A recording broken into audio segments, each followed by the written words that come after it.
Hey guys, today I want to read the fantasy story with you guys, Cloudy with a Chance of Meatballs.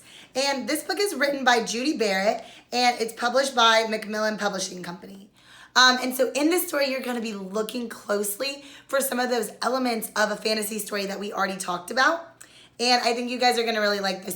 There's the movie that some of you might have seen, but the book's a little bit different. So remember, before we read a book, I told you we always do open, shut them. So put your hands up by your face with me and do it with me. Ready? Open, shut them. Give a little clap and put them in your lap. And you're going to read A Cloudy with a Chance of Meatballs with me. We were all sitting around the big kitchen table. It was Saturday morning, pancake morning. Mom was squeezing oranges for juice. Henry and I were betting on how many pancakes we each could eat. And Grandpa was doing the flipping.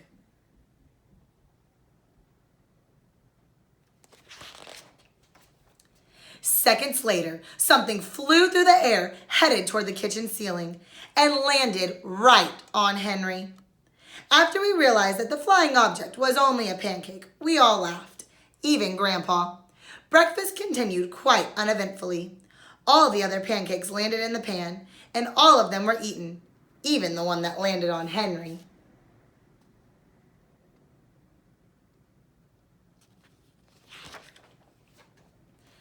That night, touched off by the Pancake Incident at breakfast, Grandpa told us the best tall-tale bedtime story he'd ever told. Across an ocean, over lots of huge bumpy mountains, across 3 hot deserts, and 1 smaller ocean, there lay the tiny town of Chew and Swallow.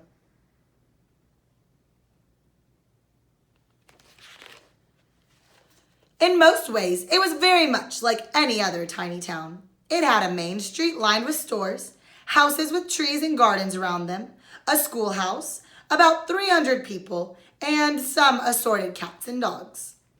But there were no food stores in the town of Chew and Swallow. They didn't need any. The sky supplied all the food they could possibly want.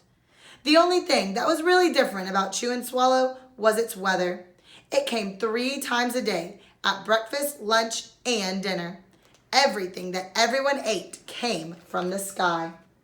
So we know that that does not happen in real life, right? That is magic. This is a magical place. Whatever the weather served, that was what they ate. But it never rained rain. It never snowed snow. And it never blew just wind. It rained things like soup and juice. It snowed mashed potatoes and green peas. And sometimes the wind blew in storms of hamburgers. That is crazy.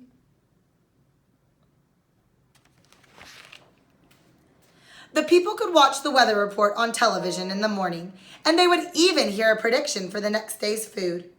When the townspeople went outside, they carried their plates, cups, glasses, forks, spoons, knives, and napkins with them. That way, they would always be prepared for any kind of weather. If there were leftovers, and there usually were, the people took them home and put them in their refrigerators in case they got hungry in between meals.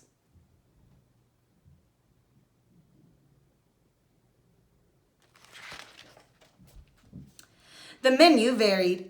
By the time they woke up in the morning, breakfast was coming down. After a brief shower of orange juice, low clouds of sunny-side-up eggs moved in, followed by pieces of toast. Butter and jelly sprinkled down for the toast, and most of the time, it rained milk afterwards. For lunch one day, frankfurters already in their rolls blew in from the northwest at about 5 miles an hour. There were mustard clouds nearby. Then the wind shifted to the east and brought in baked beans. A drizzle of soda finished off the meal. I don't think I would like having to go outside and catch my food. Dinner one night consisted of lamb chops, becoming heavy at times, with occasional ketchup. Periods of peas and baked potatoes were followed by gradual clearing, with a wonderful jello setting in the west. The sanitation department of Chew and Swallow had a rather unusual job for a sanitation department. It had to remove the food that fell on the houses and sidewalks and lawns. The workers cleaned things up after every meal and fed all the dogs and cats. Then they emptied some of it into the surrounding oceans for the fish and turtles and whales to eat. The rest of the food was put back into the earth so that the soil would be richer for the people's flower gardens.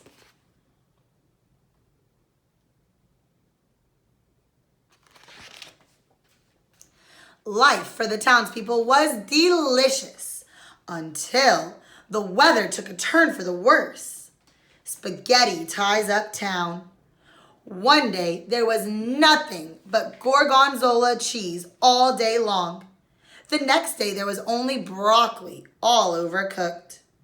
And the next day there were Brussels sprouts and peanut butter with mayonnaise.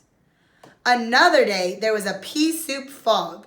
No one could see where they were going, and they could barely find the rest of the meal that got stuck in the fog.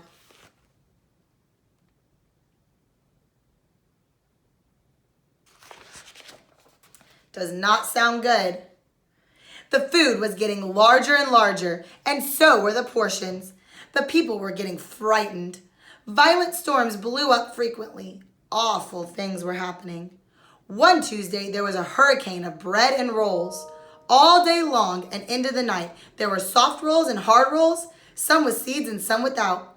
There was white bread and rye and whole wheat toast. Most of it was larger than they had ever seen bread and rolls before. It was a terrible day. Everyone had to stay indoors. Roofs were damaged and the sanitation department was beside itself. The mess took the workers 4 days to clean up, and the sea was full of floating rolls. To help out, the people piled up as much bread as they could in their backyards. The birds picked at it a bit, but it just stayed there and got staler and staler. There was a storm of pancakes one morning and a downpour of maple syrup that nearly flooded the town. A huge pancake covered the school. No one could get it off because of its weight, so they had to close the school. That's crazy. Our school's closed because of the virus right now, right? And their school is closed because of pancakes. Super crazy. Lunch one day brought 15-inch drifts of cream cheese and jelly sandwiches. Everyone ate themselves sick, and the day ended with a stomach ache. There was even an awful salt and pepper wind accompanied by an even worse tomato tornado. People were sneezing themselves silly and running to avoid the tomatoes. The town was a mess. There were seeds and pulp everywhere. Sounds gross. The sanitation department gave up. The job was too big. Everyone feared for their lives. They couldn't go outside most of the time. Many houses had been badly damaged by giant meatballs. Stores were boarded up and there were no more school for the children. So a decision was made to abandon the town of Chew and Swallow. It was a matter of survival. So they're going to have to abandon the town. That means they're going to leave it behind. They're going to go away. The people glued together the giant pieces of stale bread, sandwich style with peanut butter, took the absolute necessities with them, and set sail on their rafts for a new land. So look, they used the giant sandwiches to make boats for them. After being afloat for a week, they finally reached a small coastal town which welcomed them. The bread had held up surprisingly well enough for them to build temporary houses for themselves out of it. The children began school again, and the adults all tried to find new places for themselves in the new land. The biggest change they had to make was getting used to buying food at the supermarket. They found it odd that food was kept on shelves, packaged in boxes, cans, and bottles. Meat that had to be cooked was kept in large refrigerators. Nothing came down from the sky except rain and snow. The clouds above their heads were not made of fried eggs. No one ever got hit by a hamburger again. And nobody dared to go back to Chew and Swallow to find out what had happened to it. They were too afraid. Henry and I were awake until the very end of Grandpa's story. I remember his goodnight kiss. What a crazy story. The next morning we woke up to see snow falling outside our window. We ran downstairs for breakfast and ate it a little faster than usual so we could go sledding with Grandpa. It's funny, but even as we were sliding down the hill, we thought we saw a giant pat of butter at the top, and we could almost smell mashed potatoes.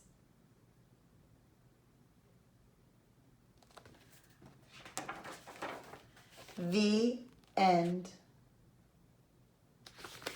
I hope you guys liked that story, and I hope you were noticing that it was a fantasy story and some of the things in it that made it a fantasy story, right? Like, it was definitely a make-believe story, and that town of Chew and Swallow was definitely a magic place where food fell from the sky. Super crazy. All right, guys, I'll see you next time. Bye.